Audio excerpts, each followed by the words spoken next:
Hello, everybody. This is Out of the Box Podcast. I'm your host, Jim Andre, and we got a special guest here today, Jeremy George. How you doing, Jeremy? Good. How you doing, Jim? I'm hanging in there one day at a time. We're supposed to have my co-host here, Bradley Powers, but he's MIA, missing in action somewhere. Hopefully he'll join us during the show, maybe. We'll see what happens. Okay. We've got Morgan Roundtree. Hi, Morgan. She says, hello, lovely fallen angels. Hello, Morgan.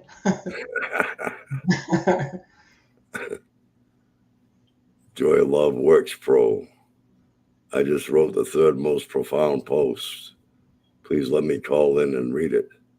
We don't have any audio that we can call, that you can call in on the show. It's just comments. Sorry about that.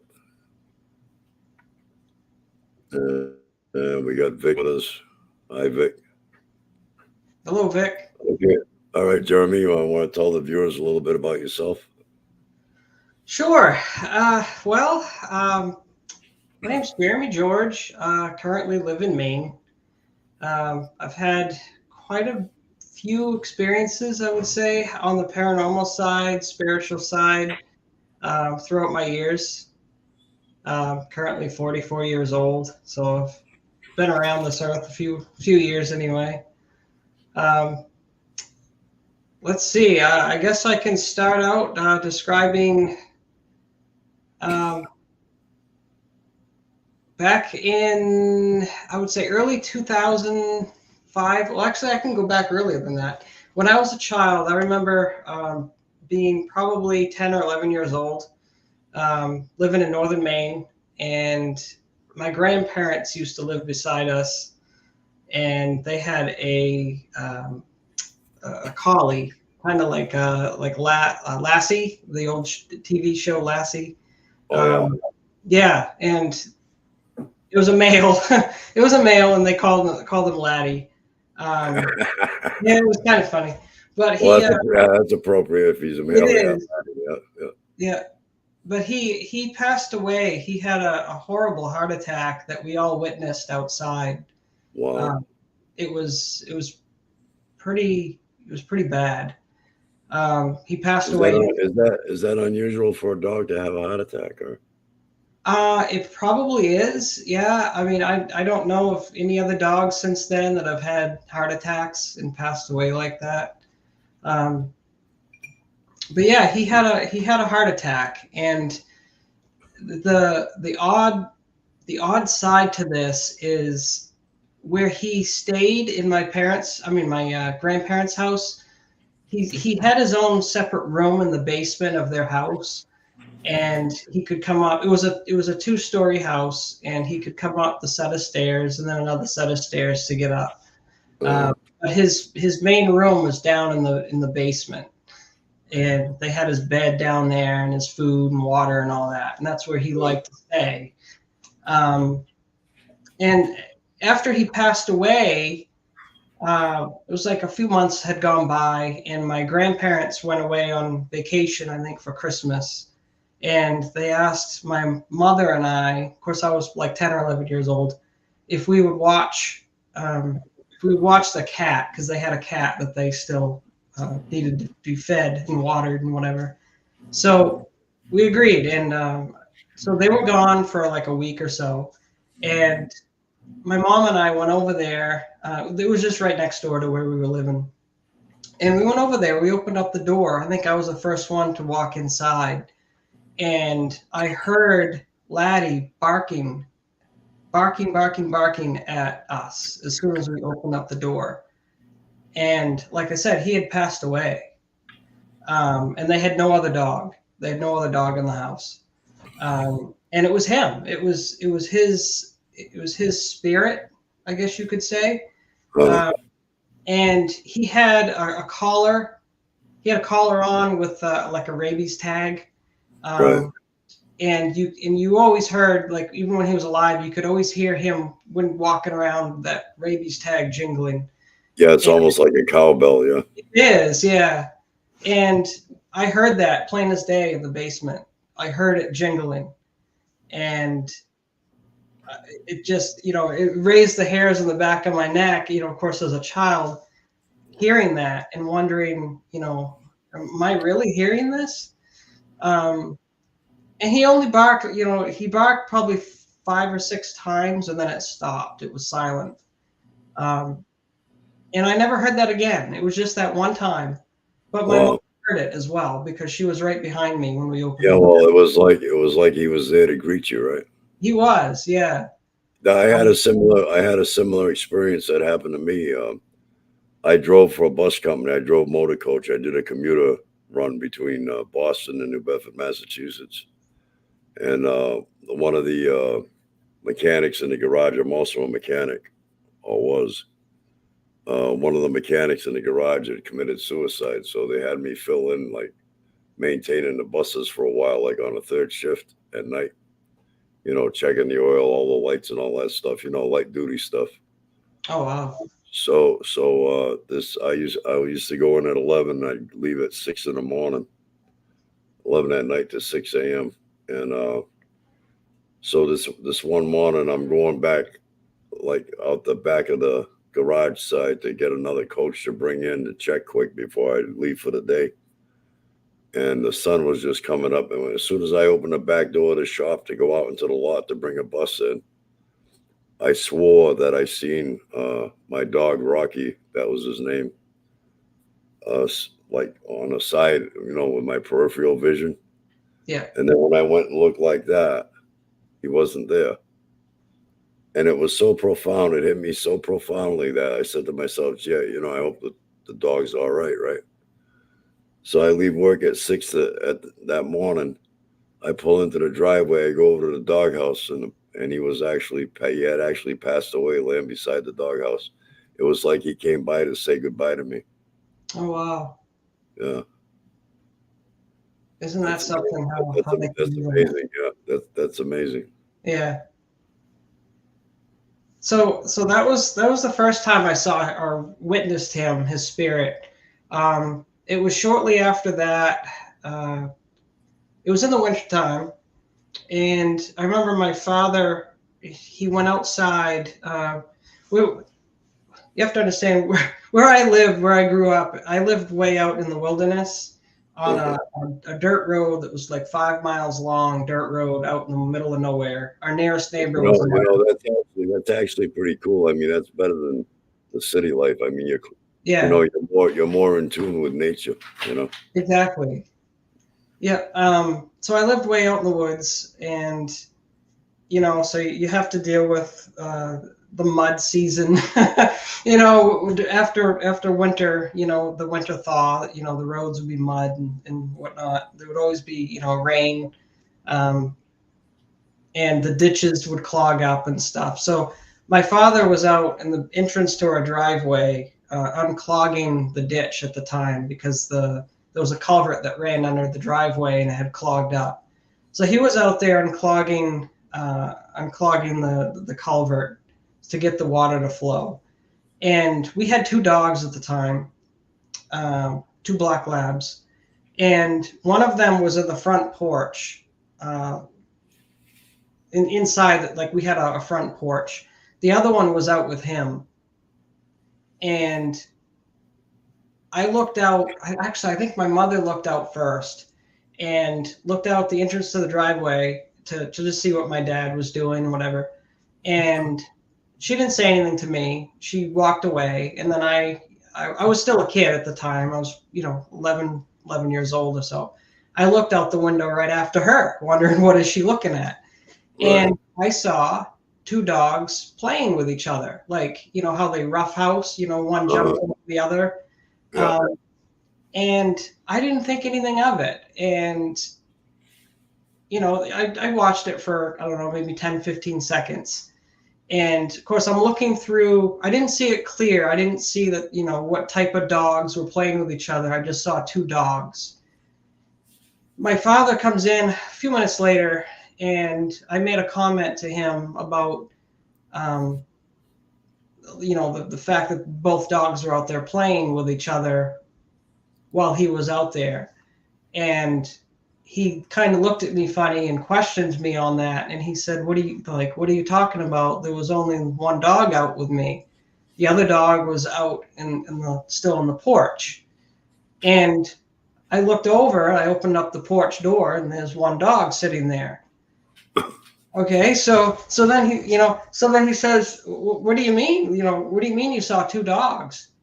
And as soon as I said that, my mother looked at me and she says, I saw two dogs too. So we're both looking at each other like, what did we see? Like, are we imagining this together? Right. Yeah. And all we can think of is that it was Laddie playing with the other dog as a ghost, as a spirit, as a whatever you want to call it. The two of them together. Yeah, very well could be. Yeah, because my father, he was right there, like within 10 feet of the dogs playing, and he only saw the one dog jumping around. So that was kind of funny, as a kid. This is how my experiences started. And okay, so that would be like the spiritual ghost side of how I started experiencing things. Throughout the years, I started experiencing other things as well. Just kind of a side story. So Loring Air Force Base was about 3 or 4 hours away from where I grew up. Which, if anyone's familiar with Loring Air Force Base, it was a military base that's shut down in Maine, northern Maine.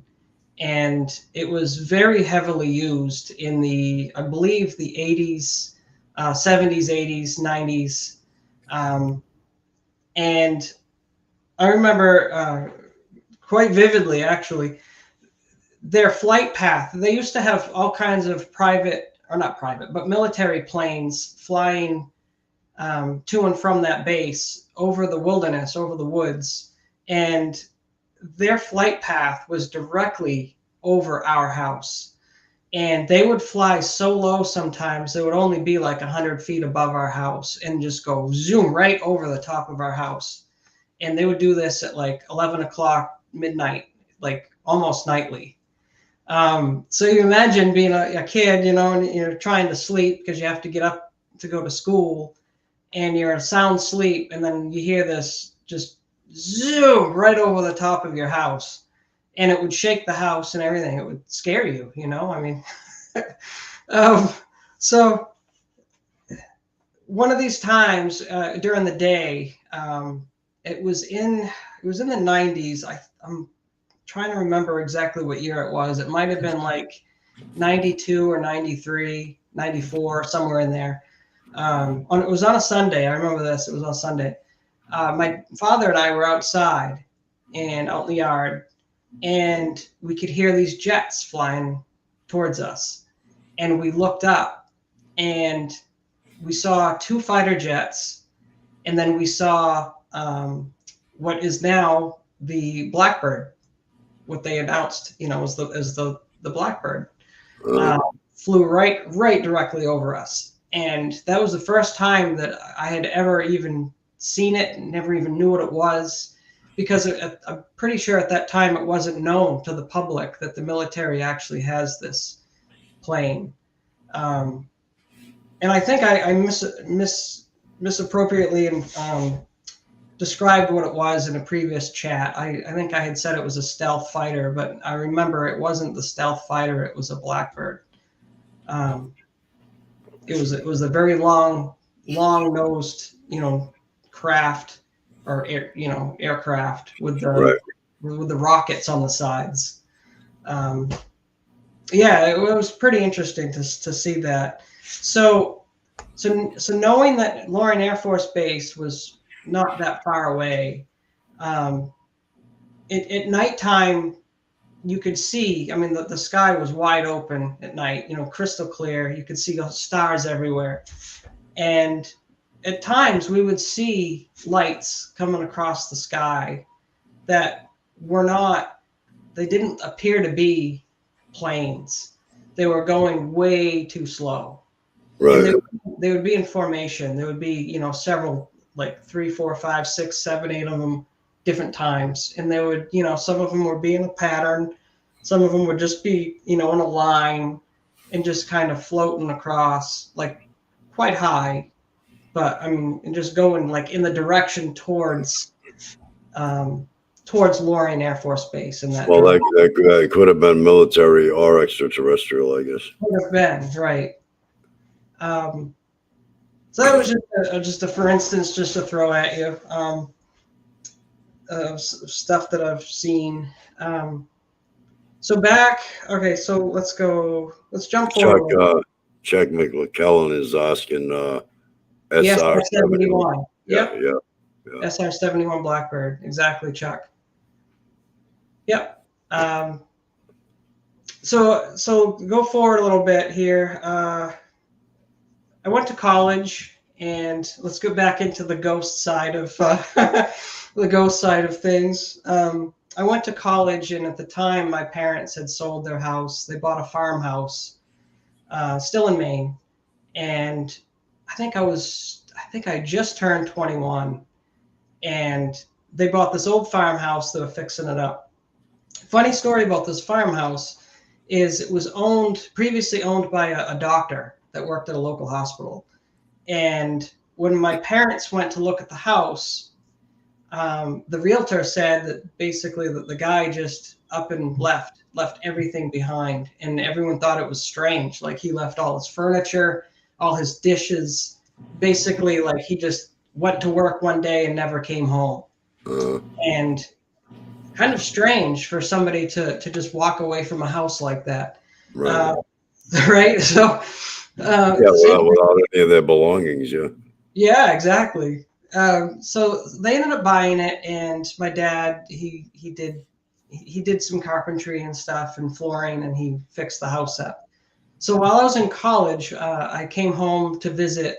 It was, I don't know, sometime in the wintertime, and I don't know, I was there maybe a couple of days or something, and I remember my mom telling me, she's like, I got something to tell you about this house. And I was like, yeah, well, what is it, you know?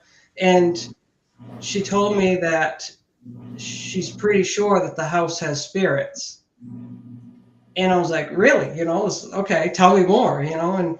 And so she started describing to me some of the things that she had witnessed and experienced in the house.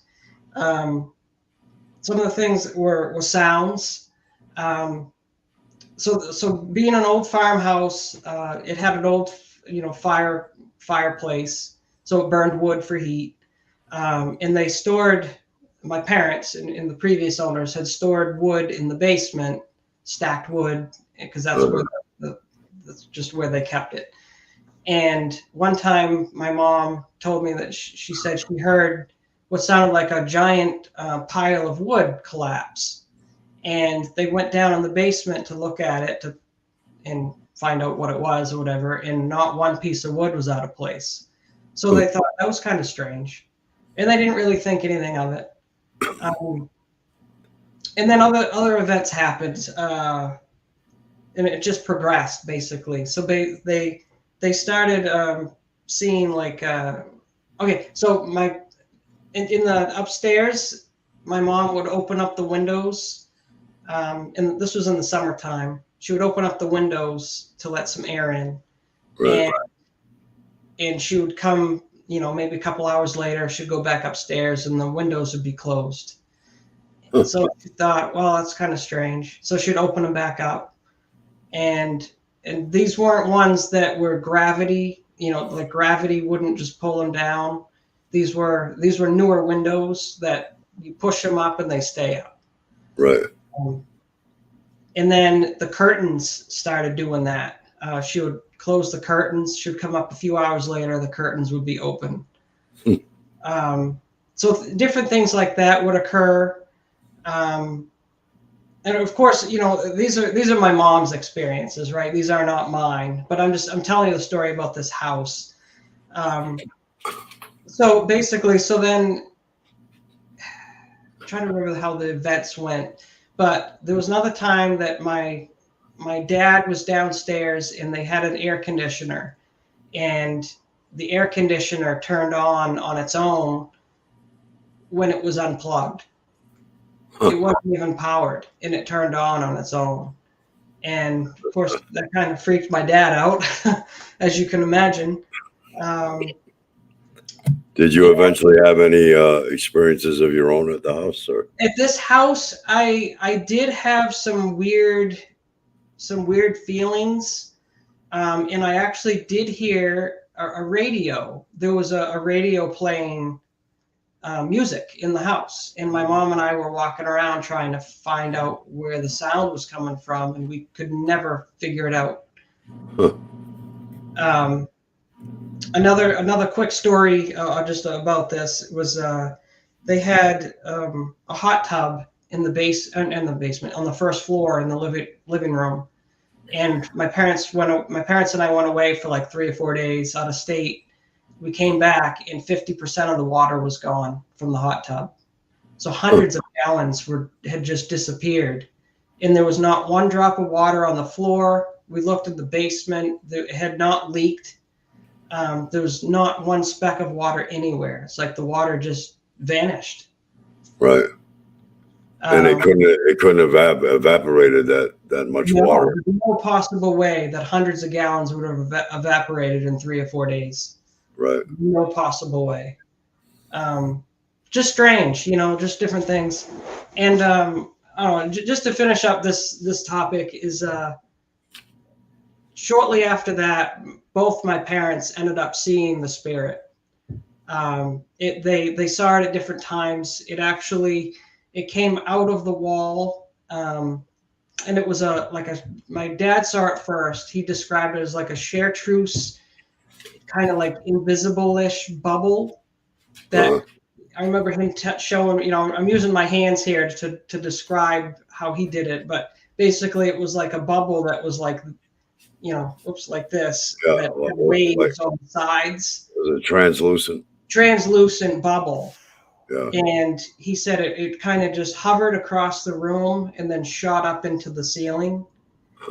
And a couple of days later, my mom saw the same thing. Wow. So there's definitely something spiritual, or some people would call it a haunting. Right.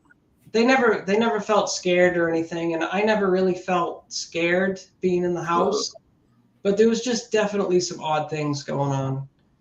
Um, so that was in my early 20s. So let's jump ahead, and I had moved away after college. I went down to South Carolina and lived down there for about 5 years or so.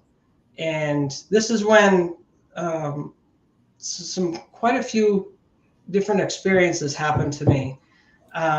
I ended up joining I created actually a paranormal investigation team. uh, I was the lead of the group. It was called GHOSC, GHOSC, and it stood for Ghost Hunters of South Carolina. Um, I had a group of, at one time, I don't know, 7 or 8, 9 members, something like that. Uh, it was pretty interesting to do. I'd never done it before. Um, at the time, the show Ghost Hunters was big on TV. right. And everybody was watching that, and I thought, I could do this.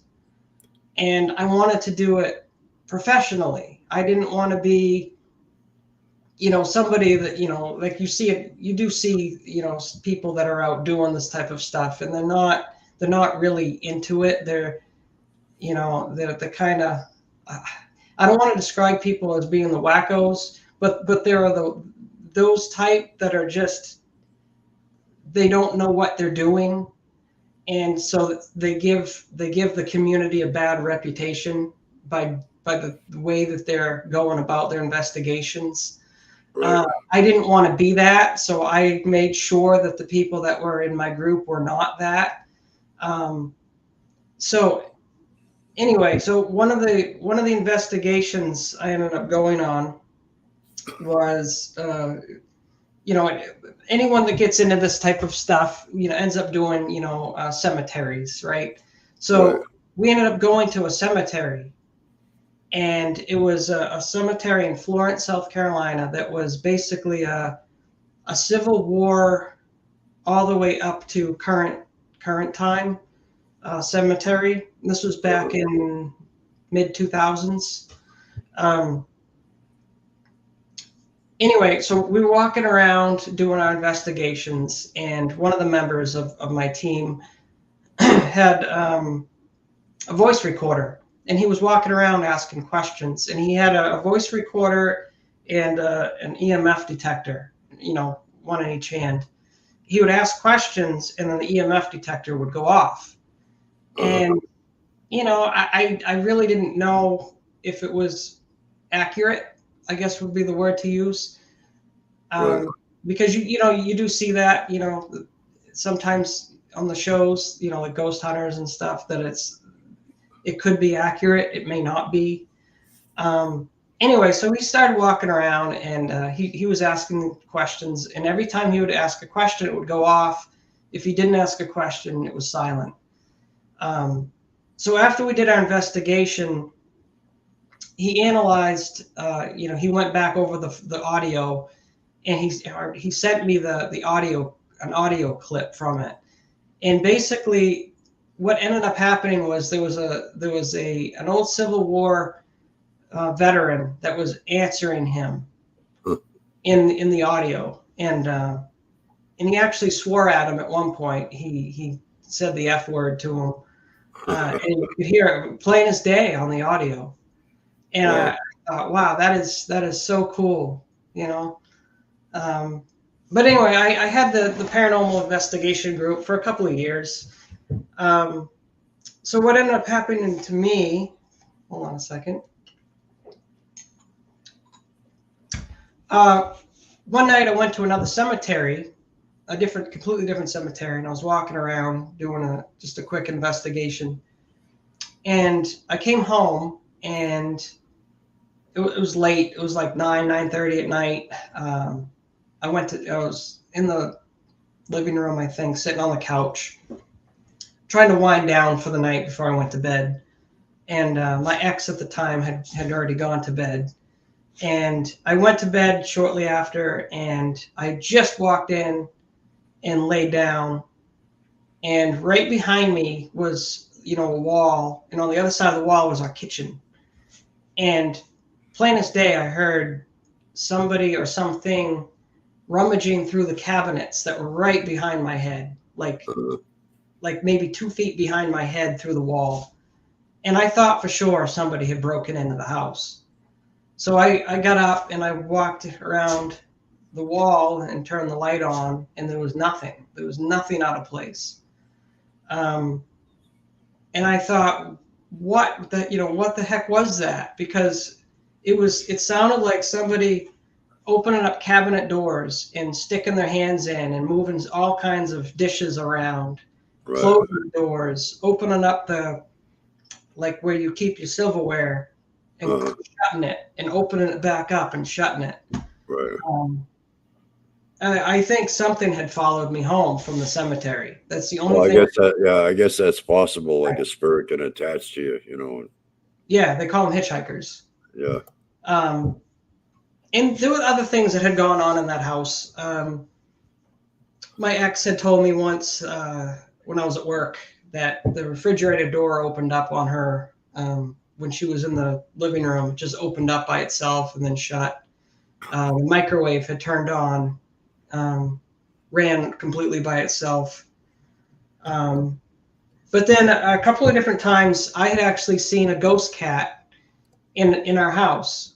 It was our cat. We had a cat, kind of a calico colored cat.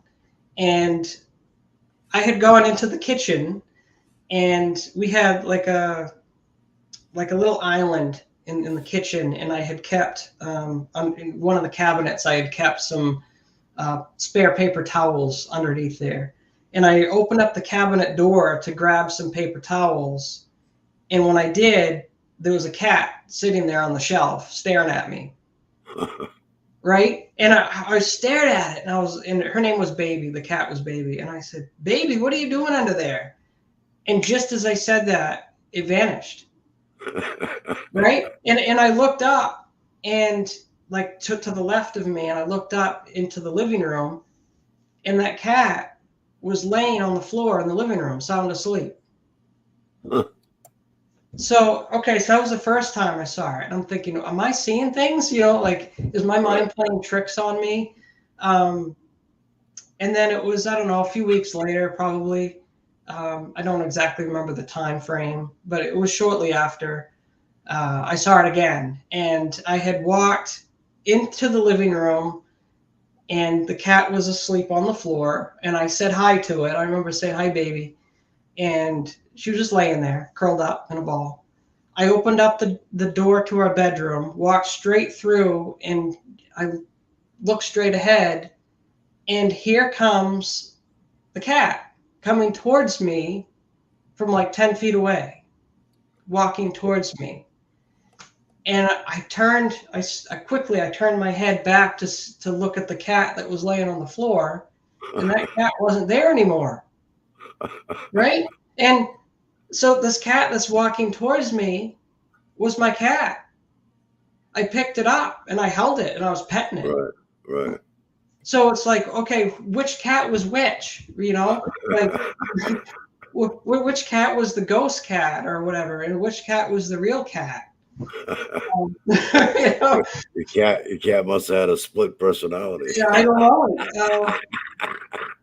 I really don't know. It's I tell people, I don't tell that many people these stories, but the ones I do tell, it's like I know they think I'm crazy. When I repeat these things, it's like you tell stories like this to people, and they're like, "Oh yeah, whatever."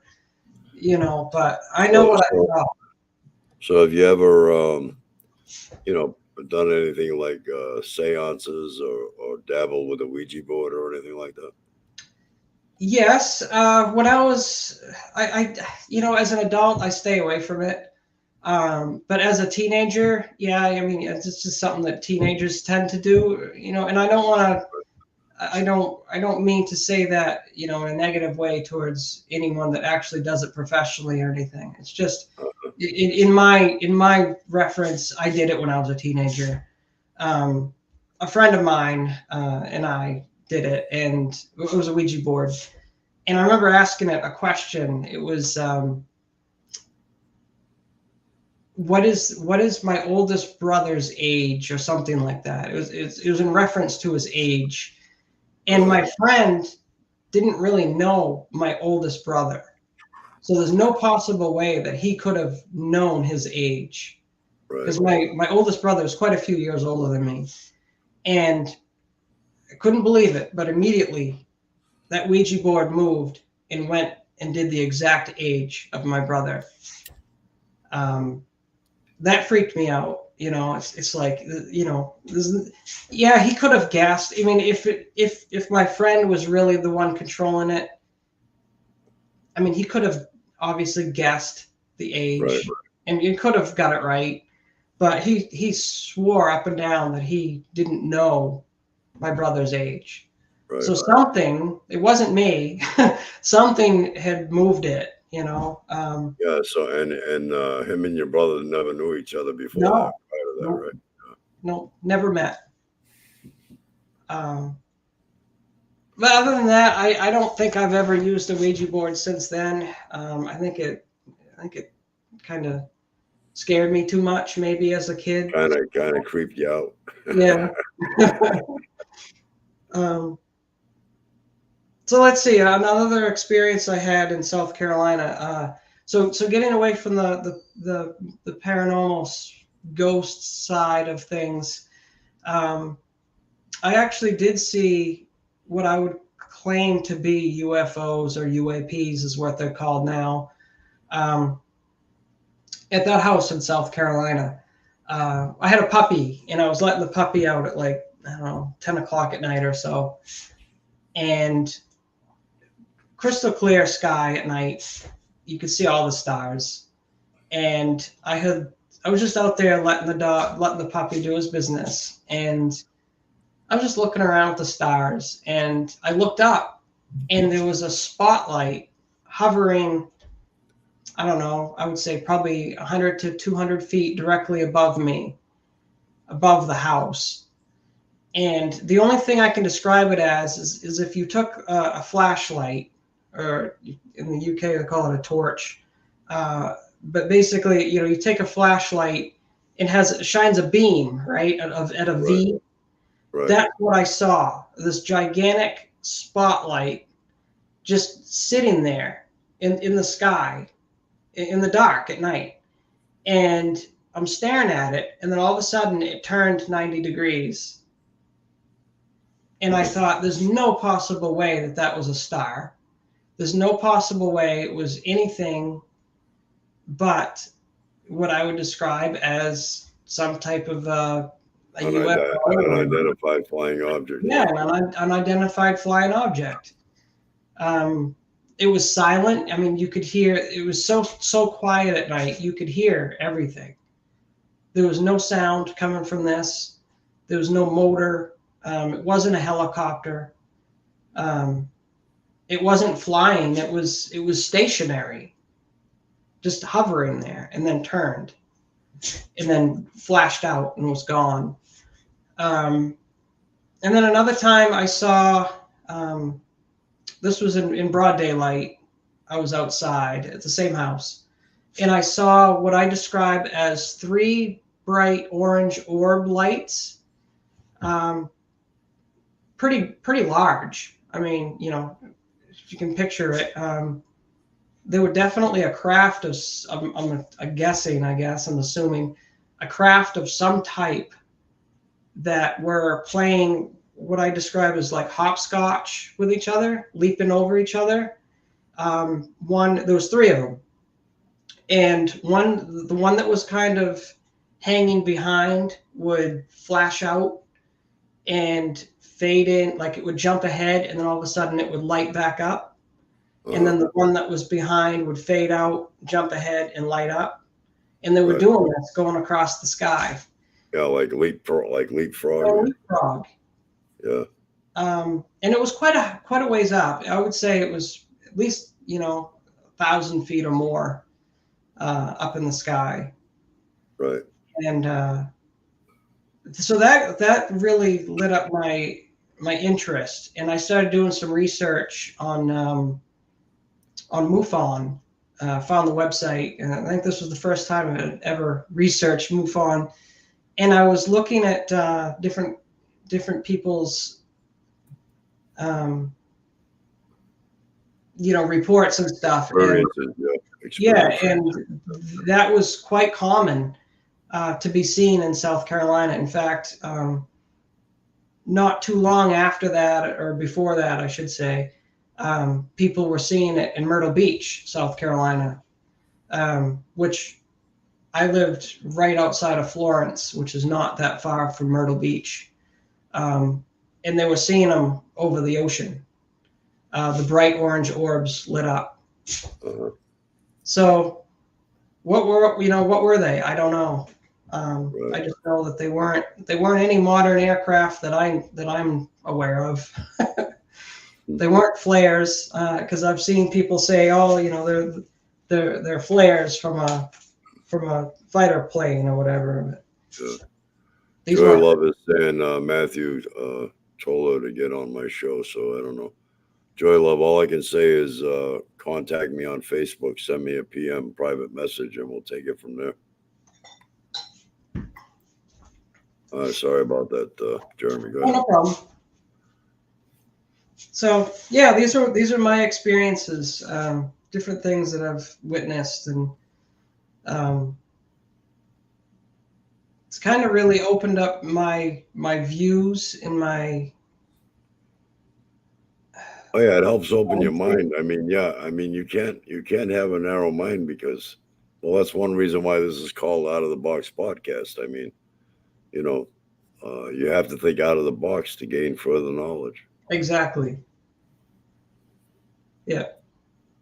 I read books. I read a lot of books on different things.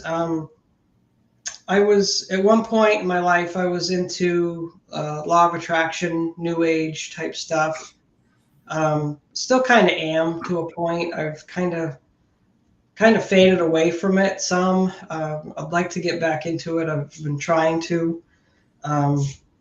But different things that I guess I can describe about what I've experienced with like law of attraction type stuff.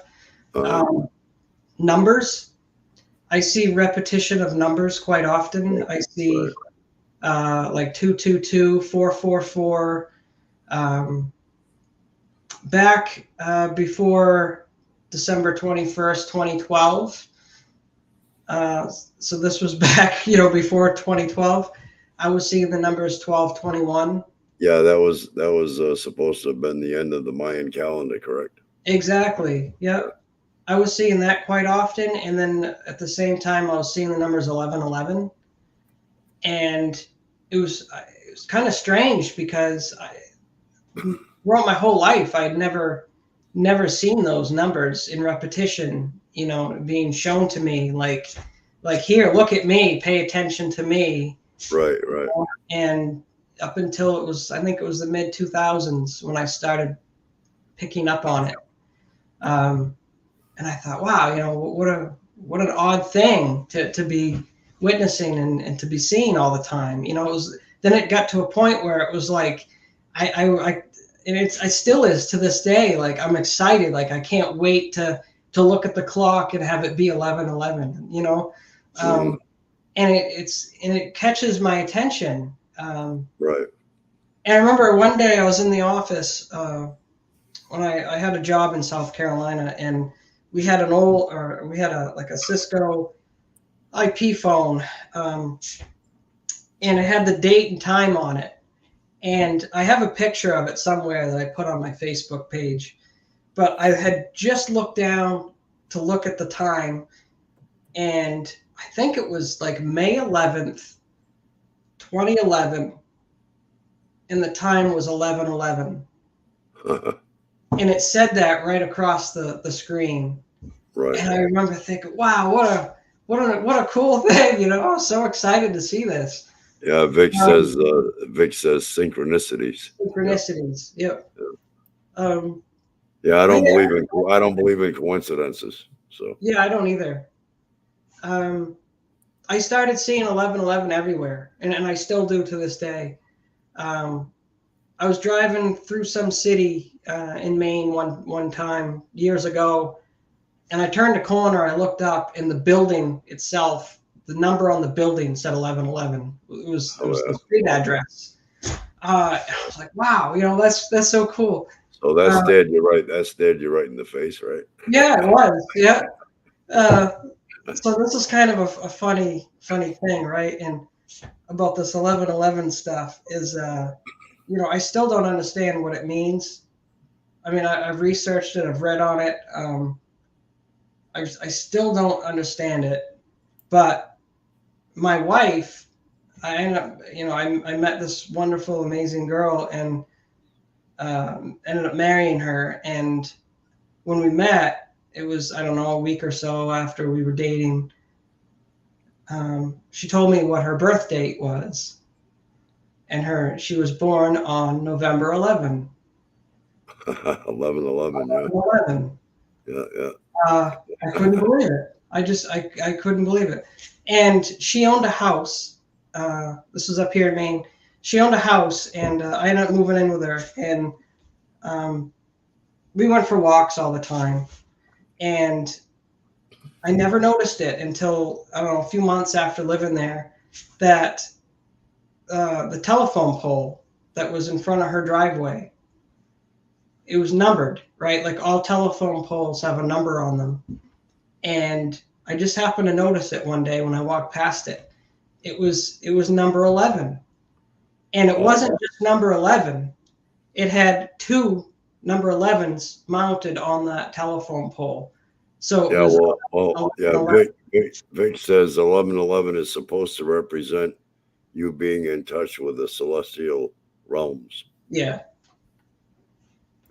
Yeah, I mean that's what people are saying and stuff, but it's like, do you ever practice meditating, like meditation and stuff? I've tried. I don't.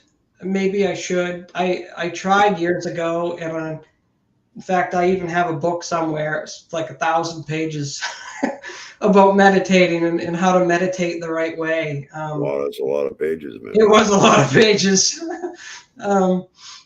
I forget what the book was called, but it was something along the lines of everybody's meditating the wrong way. I don't remember what it was, but yeah, I mean, I have before, and and to me, it's more just of a peacefulness, just to quiet your mind. Yeah, but getting back to the law of attraction type stuff, back when I was learning about law of attraction and all that. One of the things, I don't even know how I found it, I stumbled upon it somehow, about seeing auras, your energy around you. And I remember there was something, excuse me, there was something I was reading on how to see auras, right? And like they say, everybody can see auras and anyone can do it. You just have to train your eyes and your vision to be able to see it. So I started trying it, and like as soon as I did it, like I saw it. And ever since then, I can see them, and I can't see it in color. I have not mastered color yet, but I can definitely see the energy around somebody. Pretty amazing to me. So what do you see? Auras around individuals, or? Yeah, like I can see the energy, right? Like, here I am on cam, right? And I'm showing you. But basically, like what I can see is like from right above your shoulder height. So basically, I don't know, 3 or 4 inches around your head. Right. And it goes around as a circle. Do you see it in color, or is it just like a wave? Just wavy. Yeah. Just clear but wavy. And it's funny because you look at photos and stuff where they portray Jesus or um, some type of a higher being or whatever, and they always show that Right. yellow around them. That glow, yeah. Yeah. Yeah. Sorry, my throat's getting dry. Yeah, I can see that. Yeah. Yeah, as far as meditating, Vic says horse hockey. Just relax and sit whichever way you want when meditating. Yeah. Yeah, I mean, you got to find your own way, your own technique, whatever feels comfortable for you, I guess. Exactly. Can I take a break for a minute? Yeah, sure. Okay.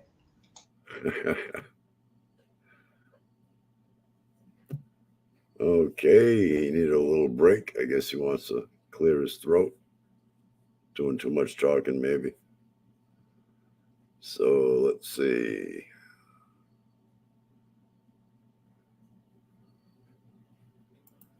Getting back to Joy Love here. She's saying Matthew told her she'd be a good guest on our show. Okay. So, yeah, Morgan, Joy Love, just contact me, PM me on Facebook. Look me up, Jim Andre, and we'll take it from there.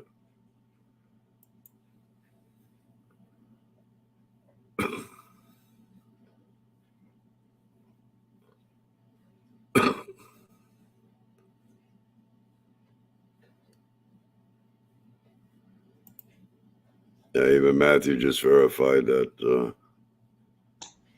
you would be a good guest on Out of the Box. Okay, he's back with us. Sorry about that. That's all right. Speaking straight for 50 minutes and Yeah. throat get dry. So Well, we're coming up to the top of the hour, so we'll be done in about a few minutes. I want to thank you for coming on. I don't know what happened. I don't know what happened to Bradley tonight, but something. I don't know if his internet's out or what the deal is, but it's a good thing I contacted Vic. I wouldn't even know. I wouldn't even have you on the show right now. I would have had to cancel. I would have had to cancel. Vic's the one that saved tonight's show. Thank you, Vic. Yeah, thanks, Vic. Does anyone have any questions for me? Yeah, there you go. Anybody want to ask Jeremy any questions before we wrap it up?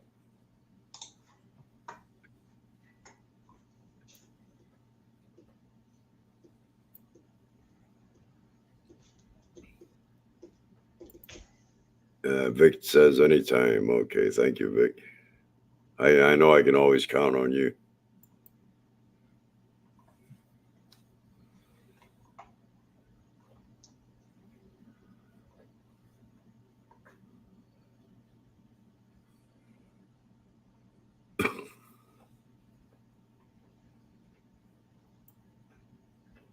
I was just looking through the comments here.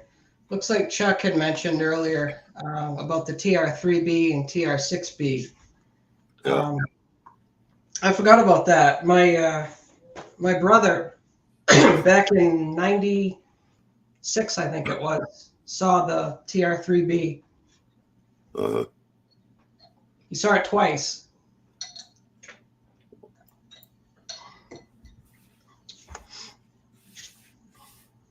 It's always fascinating to hear other individuals' experiences, you know? Right.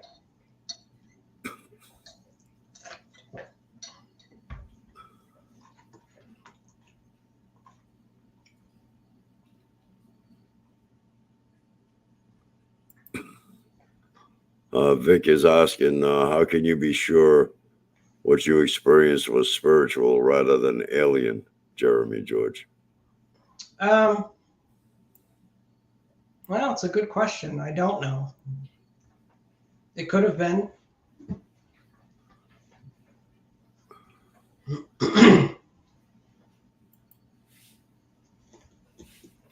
Yeah, so that was a pretty good show. Boy, the time went by quick. It did. Yep. Yeah, it's almost the top of the hour here. I'd like to thank everybody for joining us and interacting with us. It's a big help. And all right, Jeremy, maybe we'll have you on again sometime. And again, I want to thank you for coming on. Sure. It was my pleasure. Thank you very much. Oh, anytime. Okay, we'll keep in touch, and we'll see you guys all on the next one. Take care, Jeremy.